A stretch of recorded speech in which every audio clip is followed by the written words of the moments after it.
now we have come to the final presentation of the session that will be on feasibility studies on sustainable fisheries infrastructure development. It will be presented by Mr. S.P. Samara.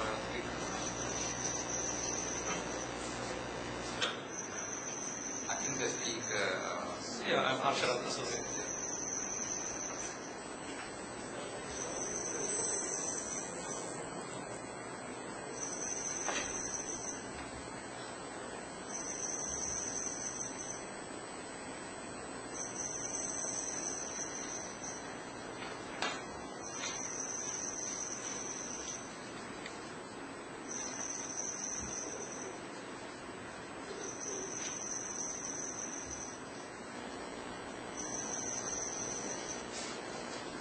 As mentioned, the presentation is titled Feasibility Studies on Sustainable Fisheries Infrastructure Development, and this is based on a series of studies carried out at the Civility Department of the Monash University. And I am Harsharat Associate, and this was conducted with my colleague Professor Samar Vikram. And as you know, Sri Lanka being an island, fisheries activities are carried out along almost the entire length of the coastline by a large number of fishing crafts, varying from small traditional boats to large multi-day boats. And the marine fishing fleet is based in a number of landing sites, anchorages and fishery harbours scattered along the coastline. And with the developments in the fishery sector, there's a strong need for the expansion of fishery infrastructure facilities. And fishery infrastructure facilities can be located in naturally sheltered areas. If not, they usually consist of coastal structures in the form of breakwaters, groins, jetties or quays. And when you consider the coastal structures, the development or the construction of coastal structures can cause certain changes in coastal processes which could lead to certain adverse impacts in the form of mainly the coastal erosion or attrition and siltation in sheltered areas if they are not properly planned. And if that happens, it would raise concerns related to the effectiveness and the sustainability of the proposed infrastructure development. And if you consider recent examples, the construction of the Warburg loading of point and the severe erosion caused on the northern side, and the Oldville port construction and severe erosion on the northern side and some attrition on the southern side. And in view of these considerations, there are a number of studies were conducted to assess the technical feasibility of developing fishery infrastructure in different parts of the country. And in these studies, the attention was mainly focused on the assessment of the coastal processes that can be affected by the coastal constructions and the resulting impacts. And the main coastal processes considered in the investigations are the onshore currents, onshore-offshore currents, and the tidal currents, and the associated transport.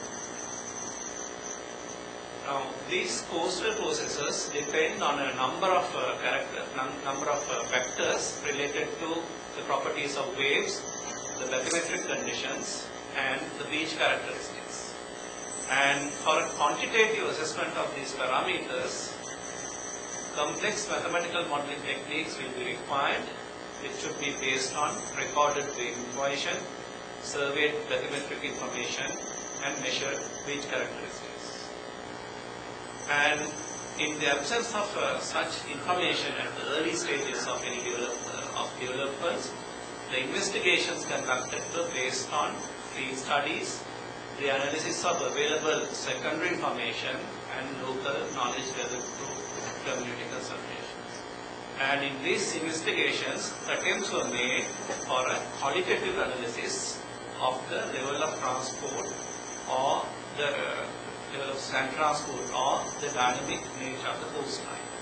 And based on the studies, recommendations were made on the suitability of a particular site for further more rigorous investigations. And in this presentation, the investigations conducted in Markare on the eastern coast, Point Petru on the northern coast, and Dalgokani Radgama in the southern coast are presented. And all these locations where the investigations are conducted were initially suggested by fishery communities and fisheries authorities. And in all these investigations, knowledge on the general wave climate was considered essential. And if you look at the wave climate of the coastal waters of the country, always there's a swell coming from the southern direction throughout the year, and then on top of that you have seasonal monsoonal waves, southwest monsoon and the northeast monsoon. And first, the investigations carried out in a location called Markare Central.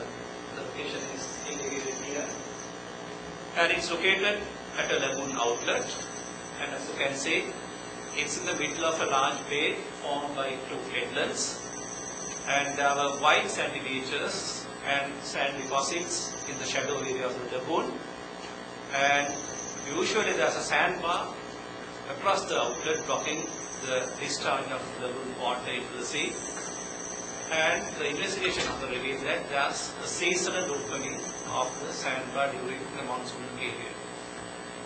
And in addition, it was also revealed in the investigation that there is a significant variation of the coastline position as well as the lagoon outlet position. And seasonal erosion and steepening of the beach and the wind of the beach or the recovery of the beach during non-monsoon was also conducted. Now, from these observations and basic considerations, it was evident that the site identified was directly exposed to northeastern monsoonal waves as well as the refracted swell, and there was no natural shelter provided by the headlands, and a large quantity of sand was available, and with the lagoon outlet open, there was a possibility of tidal currents and sand transport across the bridged outlet, and the significant variations in the coastline positions indicated very high levels of longshore and onshore offshore sand transport. So in summary, a lot of sand available, and coastline is highly dynamic and complex in nature with regard to coastal processes that involves very high levels of sand movement. And if a fishery infrastructure is to be developed at this location to cater for the larger boats, it could be a sheltered basin protected by breakwaters, or to cater for smaller fishing crafts, the lagoon outlet will need to be kept open by two drawings as indicated. But both these types of constructions are likely to disturb the highly dynamic sand transport processes, sand transport levels identified by the investigations. And as a result of that, this site was not recommended for any further studies. But there was a need to develop a fishery infrastructure facility in the area. So what was done was similar investigations were conducted at several other locations in the area, as indicated here, about 6-7 locations. And then based on a comparative assessment of the findings of initial investigations, the sites indicated there in Pal Chennai was recommended as the most suitable site for further studies.